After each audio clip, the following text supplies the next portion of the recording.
File 10% होगी, result 100% होगा।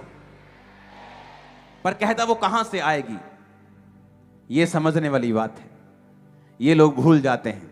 परमेश्वर ने कहा तेरा जो राजदंड होगा वो सिय्योन से आएगा। The Lord shall send the rod of thy strength out of Zion, कि जो तुम्हारी स्ट्रेंथ की रॉड है, तुम्हारी मेजेस्टिक जो लाठी है, जो अधिकार है, जो पावर है, वो परमेश्वर कहता मैं सिय्योन से भेजूंगा। क्या है सिय्योन?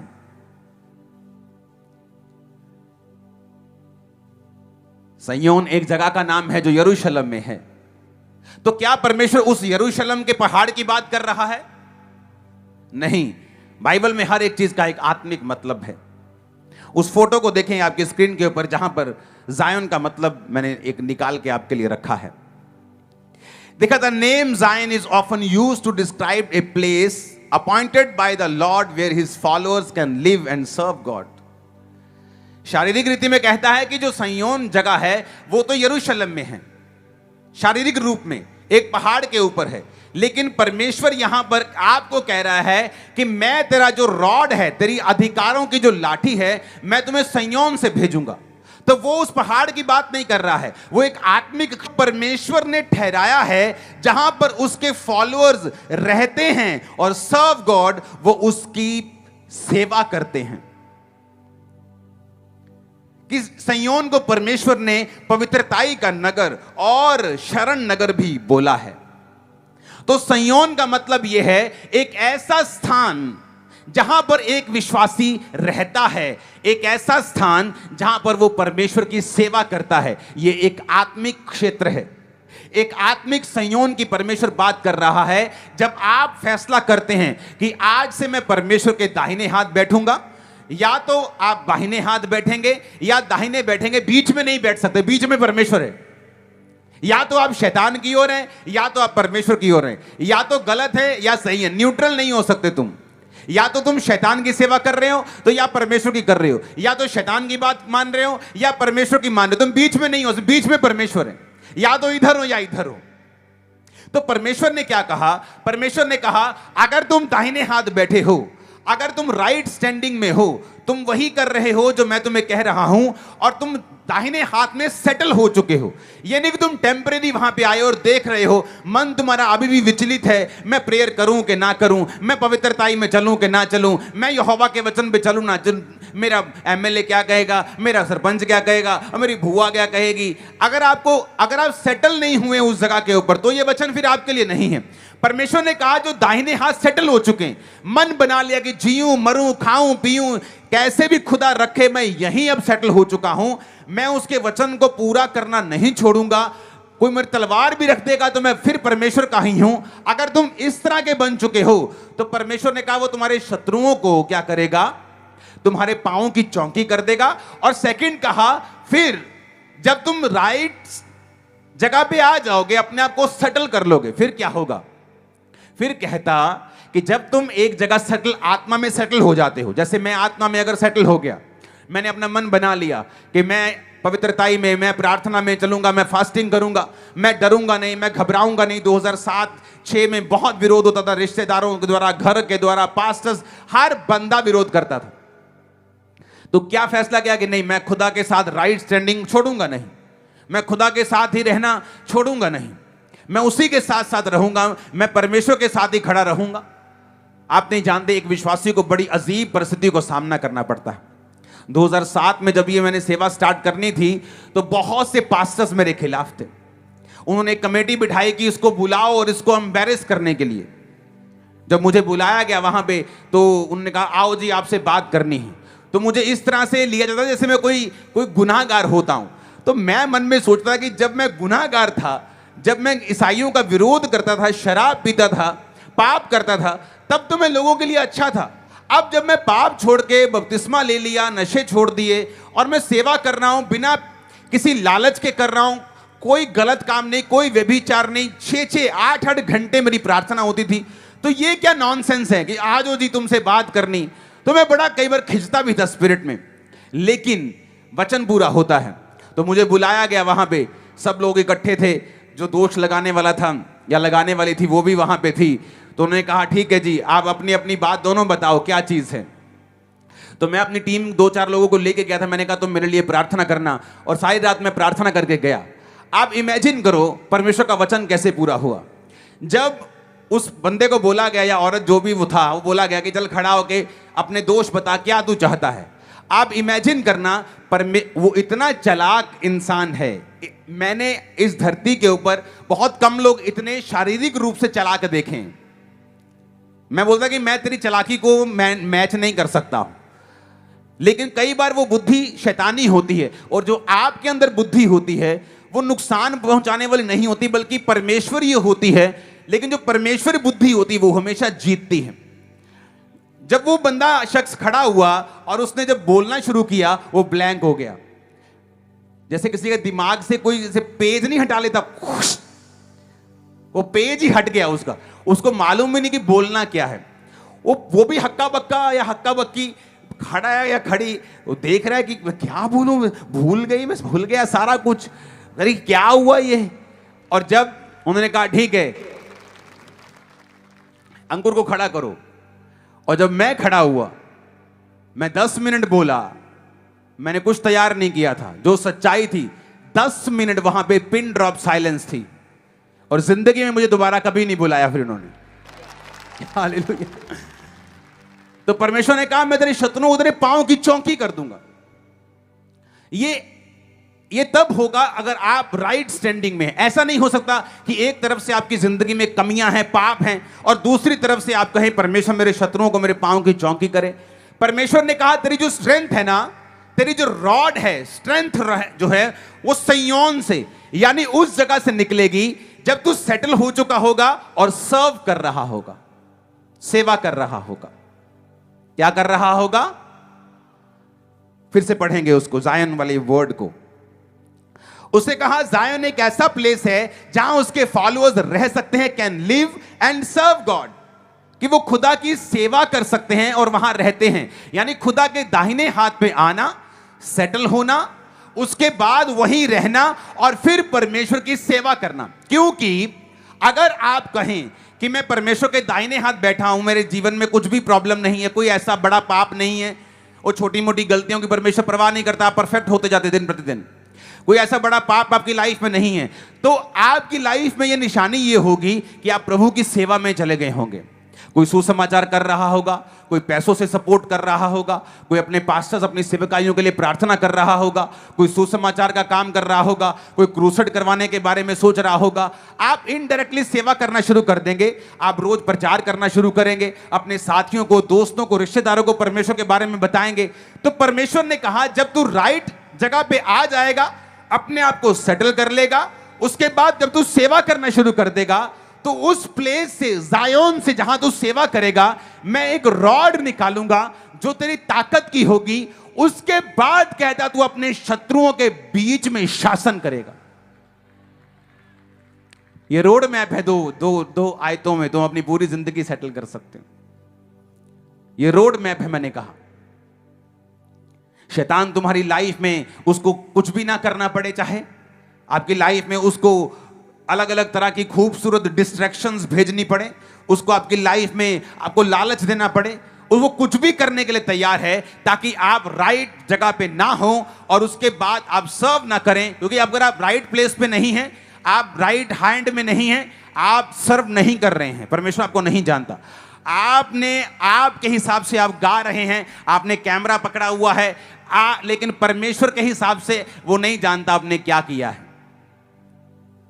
वो उन्हीं को जानता है जो राइट हैंड पे हैं और वहां पे सेटल हो गए हैं, टेरी कर चुके हैं, बंध चुके हैं, शादी कर चुके हैं, उसके साथ जीने मरने का वादा करके खड़ चुके हैं। और जब वो वहां से सेवा करते हैं, परमेश्वर ने कहा उस सेवा वाले स्थान से, आत्मिक स्थान से, मैं तुम्हें एक रॉड दूंगा, तुम्हारी ताकत की स्टाफ दूंगा, तुम्हें एक लाठी दूंगा। उसके बाद तुम अपने शत्रुओं के बीच में सर्वाइव नहीं करोगे, शासन करोगे। तुम्हारा टाइम आ चुका रूल करने का इन जीसस नेम। आप मेरी बात समझ रहे कि नहीं? हां, आप समझ रहे कि नहीं? परमेश्वर ने कहा कि तू अपने शत्रुओं के बीच में शासन कर। मेरे प्रभु से यहोवा की वाणी यह है, तू मेरे दाहिने हाथ बैठ, जब तक कि मैं तेरे शत्रुओं को तेरे चरणों की चौकी ना बना दूं, कर दूं। तेरे पराक्रम का राजदंड यहोवा सिय्योन से बढ़ाएगा और तू अपने शत्रुओं के बीच में शासन कर। The Lord shall send the rod of thy strength out of Zion, कि वो जायन से, सिय्योन से उस रॉड को भेजेगा जिससे तू अपने शत्रुओं के बीच में शासन कर सकेगा। हमारा शत्रु कोई पार्टी नहीं है, आरएसएस, बीजेपी, कांग्रेस, ये हमारे शत्रु नहीं है। ये विरोध भी करे तब भी शत्रु नहीं, शैतान हमारा शत्रु है। बीमारियां, वो चीजें जो आपको प्रभु में जाने से रोकती हैं, हर वो व्यक्ति भी हो सकता है जो आपको उस डेस्टिनी को पूरा करने से रोकता है जिसके लिए आप पैदा हुए हैं। परमेश्वर ने कहा तू शासन करेगा, सरवाइव नहीं करेगा, तू रूल करेगा इन जीसस नेम। और ऐसी लाइफ देने के लिए परमेश्वर ने आपको बुलाया है। आप ऑटोमेटिकली चरणों की चौकी के इस वायदे से और राजदंड से और शत्रुओं के बीच में शासन करने से परे हो जाते हैं जब आप दाहिने हाथ को छोड़कर बाहिने हाथ में चले जाते हैं। आपके गले में फिर मोटा सा क्रॉस आपको बचा नहीं सकता, आपका आमीन हालेलुया बोला आपको बचा नहीं सकता, क्योंकि आपने उसके वचन को ब्रेक कर दिया है और तोड़ दिया है। परमेश्वर कहता है कि मैं अपने नाम से भी अधिक बड़ा महत्व मैं अपने वचन को देता हूं। अगर तुमने मेरे वचन को तोड़ दिया, तुमने मुझको तोड़ दिया। इसलिए जीसस क्राइस्ट के जितना खुश यहोवा को कोई नहीं कर सका, क्योंकि वचन कहता है कि जीसस क्राइस्ट ने वचनों से कभी भी गद्दारी नहीं की, वो वचनों को कंप्लीट करते रहे, पूरा करते रहे। हालेलुया। अब आपने देखना है कि मैं वचन पे चलना चाहता हूं कि नहीं। बाइबल स्टडी करें रोज, डेली वाला वचन बहुत जल्दी शुरू हो जाएगा जब ये मीटिंग्स और निकल जाएंगी। वचन को सुने, वचन को पढ़ें, उसकी प्रेजेंस में बने रहें, क्योंकि ये आपकी हेल्प करेगी पापों से बाहर आने के लिए। गलती करने के बाद खुदा की प्रेजेंस छोड़ देने से आप ओवरकम नहीं कर पाएंगे। अगर आप कमजोरी में भी हैं, आत्मिक किसी तरह की दुविधा में भी हैं, उसकी प्रेजेंस में बने रहें, पवित्र आत्मा आपको छुड़ा लेगा। उसका वचन एक दिन आपको छू जाएगा और आप फैसला जब कर लेंगे, ठीक है आज से मैं राइट हैंड पे ही खड़ा रहूंगा। फिर कहता है शत्रुओं को तेरे पांव की चौकी तू नहीं करेगा। कौन करेगा? तेरा बाप करेगा, मैं करूंगा, उसने कहा। हालेलुया। कहता फिर मैं करूंगा, तुझे कुछ करने की जरूरत नहीं, तो अपने शत्रुओं के बीच में शासन कर। एक बार ऊंचा हालेलुया बोलो जरा।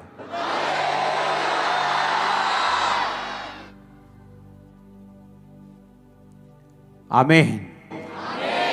ऊंची आवाज में आमीन बोलो। अपने पड़ोसी को बोलो, बोलो दाहिने हाथ बैठ, बोलो सही सही हो जा। अगर शत्रुओं के ऊपर फतह पाना चाहता है तो, अगर उन्हें चरणों की चौकी बनता देखना चाहता है तो, अगर उनके बीच में शासन करना चाहता है तो, हालेलुया हालेलुया। आप तैयार हैं? यस सुनाई नहीं होगा। तैयार हैं आप उसके वचन पे खड़े होने के लिए?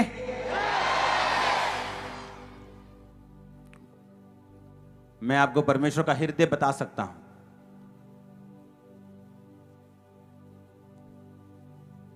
जैसे कोई बच्चा हो और अपने बाप को बोले कि मुझे एक गेम चाहिए या मुझे ये खिलौना चाहिए। सुबह उसका बाप घर से निकल पड़ा और शाम को एक फोन आता है उस बच्चे को कि मैंने तेरा खिलौना ले लिया है। आप जानते बच्चा एक्साइटेड होता है कि बाप जब घर में आएंगे पिताजी तो मुझे खिलौना देंगे। आपको पता है कि अगर बच्चा एक्साइटेड है तो बाप भी एक्साइटेड होता है उस बच्चे की खुशी को देखने के लिए। उसी तरह से परमेश्वर, आप नहीं जान सकते वो कितना एक्साइटेड रहता है कि काश आप उसके वचन पे खड़े हो जाएं और वो आपको उठा के एक एग्जाम्पल बना सके। इसलिए शैतान यूथ लोगों को धोखा देता है, उनको पाप में रखता है ताकि वो कभी एग्जाम्पल ना बन सके, हमेशा संघर्ष करे। और जब तक वो एक फैसला नहीं ले लेते,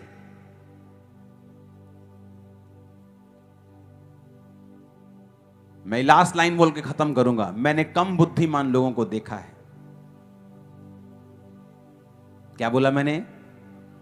शारीरिक रूप से बहुत कम बुद्धिमान लोग, मैं उन्हें जानता हूं पर्सनली। जब मैं उनके साथ बैठता हूं तो तौबा तौबा ही है। मतलब बहुत बुद्धि ठीक, बहुत ठीक ठाक है मतलब, लेकिन उन्होंने अपनी लाइफ में ग्रेट हाइट्स अचीव कर ली हैं पवित्रताई के कारण। सिर्फ पवित्रताई के कारण।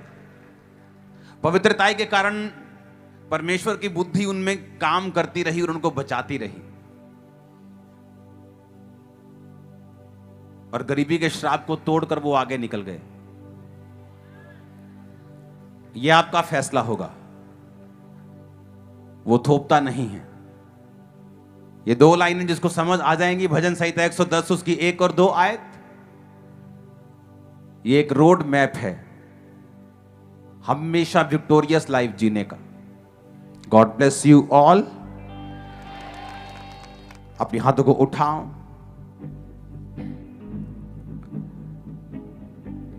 जो भी गलतियां, जो गुनाह आपके हृदय में हैं कि आपने प्रभु के खिलाफ किए हैं, उनके लिए आप क्षमा मांगेंगे।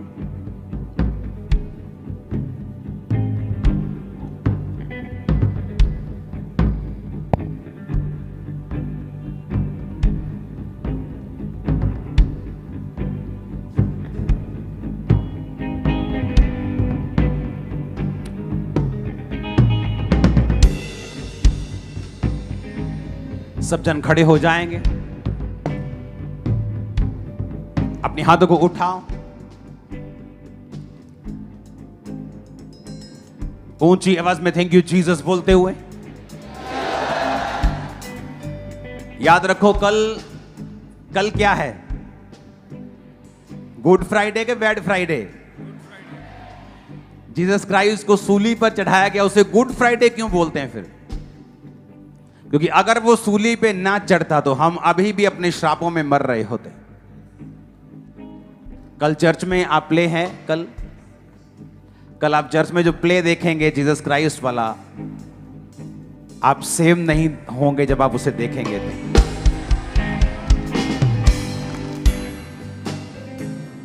आप देखेंगे कल खुदाबंद की ग्लोरी को।